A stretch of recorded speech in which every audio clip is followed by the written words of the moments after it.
মৰমৰ ছাত্ৰ-ছাত্ৰীসকল অহাকালি তোমালোকৰ যেহেতু পলিটিকেল সায়েন্স এক্সাম আছে সেই এক্সামত তোমালোকৰ 40 মাৰ্কৰ তোমালোকৰ MCQ কোৱেশ্চন আহিব গতিকে তোমালোকে মোৰ ষ্টাডি উইথ জেম চেনেলটো সাবস্ক্ৰাইব কৰি দিবা কাৰণ অহা যিবোৰ এক্সাম আছে সেইবিলাকৰো তোমালোকে ধুনীয়া মানে MCQ কোৱেশ্চনবোৰ বহুত লাগতিয়াল কোৱেশ্চনবোৰ তোমালোকক প্ৰভাইড কৰা হ'ব তোমালোকে চাবলৈ পাৰিবা তোমালোকৰ এইখিনি পৰীক্ষাত ইয়াৰ পৰাই 100% নহলেও মানে বেছি সংখ্যক কোৱেশ্চন ইয়াৰ পৰাই তোমালোকৰ কমন আহিব গতিকে আজিৰ ভিডিওটো আৰম্ভ কৰিছো চাই যাবা ৰাষ্ট্ৰ এখন চৰকাৰ কিমানটা অংগৰ দ্বাৰা গঠিত ইয়াৰ শুদ্ধ উত্তৰটো হ'ব তিনিটা অংগৰ দ্বাৰা গঠিত নেক্সট কোৱেশ্চন চোৱা বেছি ডিসকাস নকৰো ডাইৰেক্ট কোৱেশ্চন বিলাক আমি এতিয়া যেহেতু তোমালোকৰ এক্সাম অহাকালি বেছি কথা কলে টাইম এনে পাস কৰা হ'ব গতিকে অনলি কোৱেশ্চন আৰু আনসাৰ ডিসকাস কৰিম চাই যাবা সংসদীয় পদ্ধতিৰ চৰকাৰত কোনে কাৰ্যপালিকাক নিয়ন্ত্ৰণ কৰে ইয়াৰ অপচনবোৰৰ ভিতৰত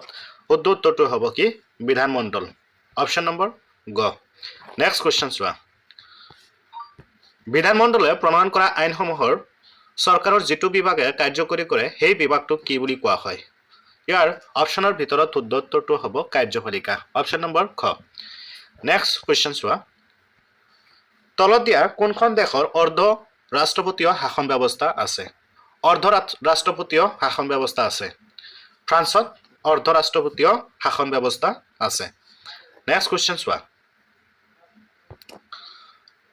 ফ্ৰান্সৰ অৰ্ধ ৰাষ্ট্ৰপতীয় শাসন ব্যৱস্থাত কোন দুজন ব্যক্তিয়ে শাসন ব্যৱস্থাত ভূমিকা পালন কৰে ইয়াৰ অপচনবোৰৰ ভিতৰত শুদ্ধ উত্তৰটো হ'ব কি ৰাষ্ট্ৰপতি আৰু প্ৰধানমন্ত্ৰী নেক্সট কোৱেশ্চন চোৱা ইটালীৰ কোনজন ব্যক্তি ৰাষ্ট্ৰৰ আনুষ্ঠানিক মুৰব্বী হিচাপে গণ্য কৰে ৰাষ্ট্ৰৰ আনুষ্ঠানিক মুৰব্বী হিচাপে গণ্য কৰা হয় কাক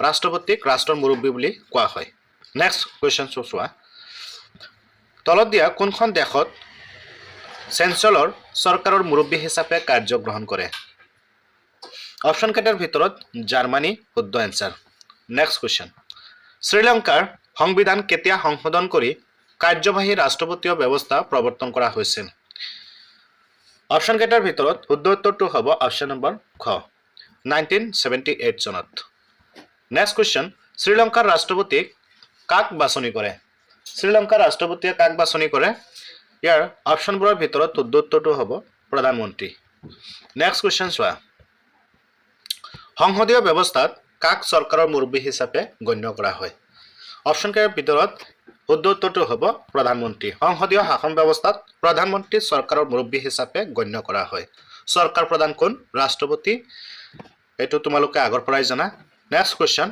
সংসদীয় চৰকাৰ পদ্ধতিত কাক চূড়ান্ত ক্ষমতাধাৰী বুলি গণ্য কৰা হয় অপচন আছে ৰাষ্ট্ৰপতি প্ৰধানমন্ত্ৰী সাংসদ আৰু উচ্চতম ন্যায়ালয় ইয়াৰ শুদ্ধ উত্তৰটো হ'ব সাংসদ নেক্সট কোৱেশ্চন ভাৰতীয় সংবিধান ৰচকসকলে কোনটো আইনৰ অভিজ্ঞতাত ওপৰত ভিত্তি কৰি ভাৰতীয় সংসদীয় পদ্ধতি বাছনি কৰিছিল এটো ভাৰত চৰকাৰ আইনৰ এটো সংসদীয় পদ্ধতিত বাছনি কৰিছিল ভাৰত চৰকাৰ আইনটো কেতিয়া আহিছিল 1935 চনত নেক্সট কোৱেশ্চন চোৱা সংসদীয় পদ্ধতিত কাৰ্যপালিকা কোনে নিয়ন্ত্ৰণ কৰে অপচন দিয়া আছে বিধানমণ্ডল জনসাধাৰণৰ প্ৰতিনিধি ন্যায়পালিকা ৰাষ্ট্ৰপতি প্ৰধানমন্ত্ৰী শুদ্ধ উত্তৰটো হ'ব ক নম্বৰ বিধানমণ্ডল আৰু জনসাধাৰণৰ প্ৰতিনিধি নেক্সট কোৱেশ্চন ৰাষ্ট্ৰপতি কোনে পৰোক্ষভাৱে নিৰ্বাচিত কৰে অপচন কেইটাৰ ভিতৰত শুদ্ধ উত্তৰটো হ'ব বিধায়ক আৰু সাংসদ নেক্সট কোৱেশ্চনটো চোৱা সংসদীয় চৰকাৰ কাৰ্যপালিকাৰ ক্ষমতাৰ আনুষ্ঠানিকভাৱে কাৰ ওপৰত ন্যস্ত থাকে অপচন কেইটাৰ ভিতৰত শুদ্ধ উত্তৰটো হ'ব ৰাষ্ট্ৰপতিৰ ওচৰত ন্যস্ত থাকে নেক্সট কোৱেশ্চন ভাৰতৰ সংসদৰ উচ্চ সদনক কি বুলি কোৱা হয় ভাৰতৰ সংসদৰ উচ্চ সদনক কি বুলি কোৱা হয় ৰাজ্যসভা নে লোকসভা তোমালোকে এটো কমেন্ট যোগে জনাবা হোমৱৰ্ক দিয়া গল তোমালোকে এটো কমেন্ট যোগে জনাবা কি ভাৰতৰ সংসদৰ উচ্চ সদনক কি বুলি কোৱা হয় উচ্চ সদন কি নিম্ন সদন কি তোমালোকে এই দুটা কমেন্ট যোগে মোক জনাবা নেক্সট কোৱেশ্চন চোৱা ভাৰতবৰ্ষৰ কিমান সংখ্যক সদন আছে সদন কিমান সংখ্যক আছে আমাৰ ভাৰতবৰ্ষত অপচন দিয়া আছে 2টা 3টা 4টা আৰু 5টা ইয়াৰ ভিতৰত উত্তৰটো হ'ব দুটা। নেক্সট কুৱেশ্যন, ভাৰতবৰ্ষত বৰ্তমান কেইখন ৰাজ্যত দ্বিসদনযুক্ত বিধানমণ্ডল আছে? অপশ্যন কেইটাৰ ভিতৰত উত্তৰটো হ'ব অপশ্যন নম্বৰ গ, 6খন বিধানমণ্ডল আছে। নেক্সট কুৱেশ্যন, অভিজ্ঞ ব্যক্তিসকলৰ সেৱা লোৱাৰ বাবে কোন পদক্ষেপ গ্ৰহণ কৰা হয়? মনোনয়ন এইটো পদক্ষেপ গ্ৰহণ কৰা হয়। নেক্সট কুৱেশ্যন, ভাৰতৰ সংসদৰ নিম্ন সদনক কি বুলি কোৱা হয়? এইটো নিম্ন সদনক কি বুলি কোৱা হয়? ইয়াৰ এনসাৰ দিয়াই আছে, লোকসভা বুলি কোৱা হয়। আৰু ভাৰতৰ সংসদৰ উচ্চ সদনক কি বুলি কোৱা হয়? এইটো তোমালোকে কমেন্ট যোগে মোক জনাবা। নেক্সট কুৱেশ্যন, কেন্দ্ৰীয় বাজেটৰ ইউনিয়নৰ মূল্য কিমান বৃদ্ধি কৰাৰ কথা ঘোষণা কৰা হৈছিল? অপশ্যন কেইটাৰ ভিতৰত উত্তৰটো হ'ব গ নম্বৰ 50 পইচা বৃদ্ধি কৰা হৈছিল বুলি ঘোষণা কৰা হৈছিল। বিত্তমন্ত্ৰী যশৱন্ত সিনহাই কেতিয়া বিৰোধী পক্ষৰ তীব্ৰ হেঁচাত হাৰৰ বৰ্ধিত মূল্য হ্ৰাস কৰি পুনৰ পূৰ্বৰ অৱস্থালৈ আনিবলৈ বাধ্য হয়? ইয়াত 28 ফেব্ৰুৱাৰী 2002 চনত, 11 মাৰ্চ 2002 চনত, 4 জুন 1998 চনত, 22 ফেব্ৰুৱাৰী 1983 চনত। অপশ্যন কেইটাৰ ভিতৰত উত্তৰটো হ'ব অপশ্যন নম্বৰ খ, 11 মাৰ্চ 2002 চনত। নেক্সট কুৱেশ্যন, ৰাজ্যসভাৰ মুঠ সদস্যৰ সংখ্যা কিমান? আমাৰ ৰাজ্যসভাৰ মুঠ সদস্যৰ সংখ্যা কিমান? ইয়াৰ উত্তৰটো হ'ব কি 250 জন। 250 জন মুঠ ৰাজ্যসভাৰ সদস্যৰ সংখ্যা। তোমালোকে এতিয়া ক'বা লোকসভাৰ সদস্যৰ সংখ্যা কিমান? আমাৰ ভাৰতবৰ্ষৰ লোকসভাৰ সদস্যৰ সংখ্যা কিমান? নেক্সট কুৱেশ্যন, ৰাজ্যসভাৰ 250 জন সদস্যৰ ভিতৰত কিমানজন সদস্য নিৰ্বাচিত হয়? নিৰ্বাচিত কিমানজন হয়? অপশ্যন কেইটাৰ ভিতৰত উত্তৰটো হ'ব 238 জন। আৰু নন ইলেক্টেড মানে নিৰ্বাচিত নহয় কেইজন? তোমালোকে এইটো নিশ্চয় নেক্সট কুৱেশ্যনতো পাবা। চোৱাচোন কি আছে। যুটীয়া অধিৱেশনত কোনে সভাপতিত্ব কৰে? ৰাষ্ট্ৰপতি, লোকসভাৰ অধ্যক্ষ, উপৰাষ্ট্ৰপতি, প্ৰধানমন্ত্ৰী। ইয়াৰ উত্তৰটো হ'ব লোকসভাৰ অধ্যক্ষ। যুটীয়া অধিৱেশনত কোনে সভাপতিত্ব কৰে? লোকসভাৰ অধ্যক্ষই সভাপতিত্ব কৰে। নেক্সট কুৱেশ্যন, 1961 চনত যৌতুক নিবাৰণী বিধেয়কৰ ক্ষেত্ৰত যুটীয়া অধিৱেশনত কাৰ ইচ্ছা বাহাল হৈছিল? অপশ্যন কেইটাৰ ভিতৰত উত্তৰটো হ'ব ৰাজ্যসভাৰ। নেক্সট কুৱেশ্যনটো চোৱা, ভাৰতৰ সংসদৰ ৰাজ্যসভাৰ আন এক নাম কি? ৰাজ্যসভাৰ আন এক নাম কি? অপশ্যন কেইটাৰ ভিতৰত উত্তৰটো হ'ব council of states. Next question, কিমান সময়ৰ বাবে যুক্তৰাষ্ট্ৰীয় সভা নিৰ্বাচিত কৰা হয়? 4 বছৰৰ বাবে যুক্তৰাষ্ট্ৰীয় সভা নিৰ্বাচিত কৰা হয়। নেক্সট কুৱেশ্যন, যুক্তৰাষ্ট্ৰীয় পৰিষদে কেইখন ৰাজ্যক প্ৰতিনিধিত্ব কৰে?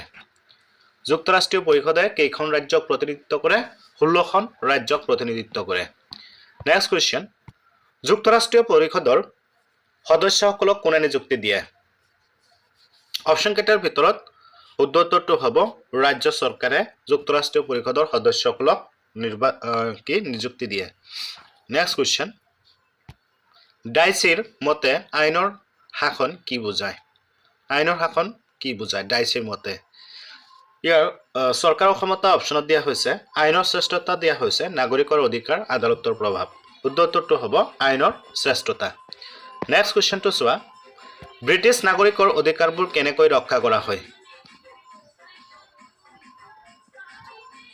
নাগৰিকৰ অধিকাৰবোৰ কেনেকৈ ৰক্ষা কৰা হয়? আইনৰ মাধ্যমেৰে কি কৰা হয়? ব্ৰিটিছ নাগৰিকৰ অধিকাৰবোৰ ৰক্ষা কৰা হয়। অপশ্যন নম্বৰ এ শুদ্ধ এনচাৰ। নেক্সট কুৱেশ্যনটো চোৱা, আদালতে কেনেকৈ নাগৰিকৰ মৌলিক অধিকাৰ সংৰক্ষণ কৰে? অপশ্যন নম্বৰ খটো ইয়াৰ শুদ্ধ এনচাৰ। নেক্সট কুৱেশ্যনটো চোৱা, ভাৰতৰ নাগৰিকৰ মৌলিক অধিকাৰ কাক সুৰক্ষা দিয়ে?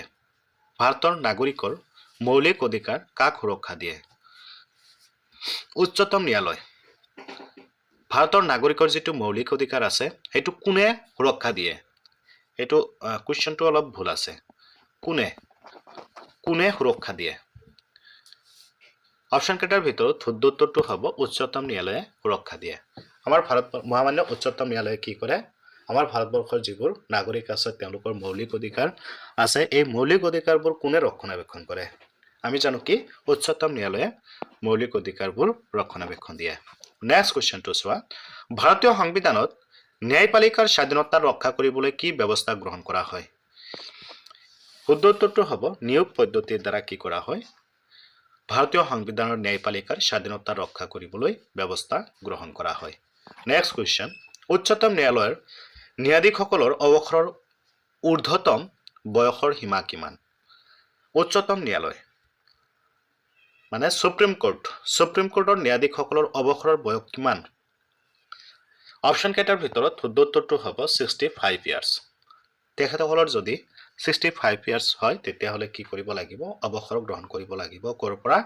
সুপ্ৰিম কোৰ্টৰ ন্যায়াধীশ জুডিচিয়াৰীৰ পৰা কি কৰিব পাৰিব অৱসৰ গ্ৰহণ কৰিব পাৰিব নেক্সট কোৱেশ্চন উচ্চতম ন্যায়ালয়ৰ ন্যায়াধীশৰ অৱসৰৰ বয়সৰ সীমা কিমান উচ্চতম ন্যায়ালয় নহয় এটো উচ্চ ন্যায়ালয়ৰ ন্যায়াধীশৰ অৱসৰৰ বয়সৰ সীমা হৈছে 62 ইয়াৰ্ছ নেক্সট কোৱেশ্চন মুখ্য ন্যায়াধীশক সাধাৰণতে কিহৰ ভিত্তিত নিয়োগ কৰা হয় জ্যেষ্ঠতাৰ ভিত্তিত নিয়োগ কৰা হয় নেক্সট কোৱেশ্চনটো চোৱা 1973 চনৰ পৰা প্ৰথমবাৰৰ বাবে জ্যেষ্ঠতাৰ ভিত্তিত মুখ্য ন্যায়াধীশৰ নিয়োগ পৰম্পৰা কিমান বাৰ ভংগ হৈছিল মুঠ 2 বাৰ ভংগ হৈছিল নেক্সট কোৱেশ্চন চোৱা 1973 চনৰ 24 এপ্ৰিল মুখ্য ন্যায়াধীশ হিচাপে কাক নিয়োগ কৰা হৈছিল 1973 চনৰ 24 এপ্ৰিলৰ মুখ্য ন্যায়াধীশক হিচাপে কাক নিয়োগ কৰা হৈছিল ইয়াৰ ভিতৰত শুদ্ধ উত্তৰটো কি হ'ব তোমালোকে মোক কমেন্ট যোগে এইটো তোমালোকৰ হোমৱৰ্ক দিয়া গ'ল বহুত ইম্পৰ্টেন্ট কোৱেশ্চন সেই কাৰণে মই কৈ দিয়া নাই তোমালোকে মোক কমেন্ট যোগে এইটো জনাবা কি কোৱা হৈছে কোৱেশ্চনটোত 1973 চনৰ 24 এপ্ৰিলত মুখ্য ন্যায়াধীশ হিচাপে কাক নিয়োগ কৰা হৈছিল নেক্সট কোৱেশ্চন উচ্চতম ন্যায়ালয়ে ন্যায়াধীশসকলৰ নিয়োগৰ বিষয়ে কিহৰ অনুমোদন কৰে মন্ত্ৰী পৰিষদে কি কৰে অনুমোদন কৰে নেক্সট কোৱেশ্চন মুখ্য ন্যায়াধীশৰ নিয়োগৰ পৰম্পৰাত ৰাজনৈতিক হস্তক্ষেপ কেতিয়াৰ পৰা আৰম্ভ হৈছিল ৰাজনৈতিক হস্তক্ষেপ 1973 চনৰ পৰা আৰম্ভ হৈছিল নেক্সট কোৱেশ্চন কিমান চনত প্ৰথমবাৰৰ বাবে উচ্চতম ন্যায়ালয়ৰ এজন ন্যায়াধীশক অপসাৰণৰ প্ৰস্তাৱ লোৱা হৈছিল অপশন কেইটাৰ ভিতৰত শুদ্ধ উত্তৰটো হ'ব 1991 চনত নেক্সট কোৱেশ্চন 1991 চনত উচ্চতম ন্যায়ালয়ৰ প্ৰস্তাৱত সংসদৰ কিমানজন সদস্যই সহি কৰিছিল মুঠ 108 জন সদস্যই সহি কৰিছিল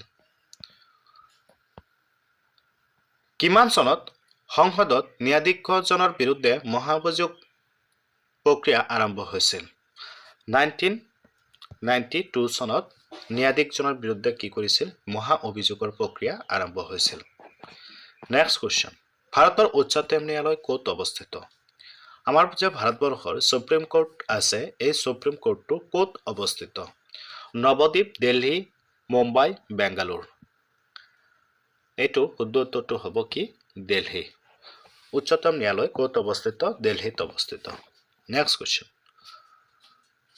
তোমালোকৰ হৈতে আজি ইমানেই এমচিকিউ কোৱেশ্চন ডিসকাস কৰা হল তোমালোকক কৈ দিয়া হল গতিকে তোমালোকে এই ভিডিওটো ধুনিয়াকৈ চোৱা আৰু তোমালোকৰ ফ্ৰেণ্ডৰ হৈতে শেয়াৰ কৰা যাতে তেওঁলোকে মানে এমচিকিউ কোৱেশ্চন পৰীক্ষাৰ আগত এবাৰ হলে চাই যাব পাৰে আৰু তোমালোকৰ হৈতে এটা কথা ক'ব বিচাৰিছো যে তোমালোকে মোৰ ষ্টাডি উইথ জেম চেনেলটো প্লিজ সাবস্ক্ৰাইব কৰি দিবা কাৰণ তোমালোকৰ যিবোৰ এক্সাম আছে অহা যিবোৰ এক্সাম আছে এমচিকিউ বিলাক পাই যাবা তোমালোকে কালিৰ যেটো এক্সাম আছে ভালে ভালে দিয়া তোমালোকক সকলোকে মোৰ তৰফৰ পৰা পৰীক্ষাৰ কাৰণে আন্তৰিক শুভেচ্ছা জ্ঞাপন কৰিছো আজি ক্লাছটো ইমানেই সামৰি মাৰিছো ধন্যবাদ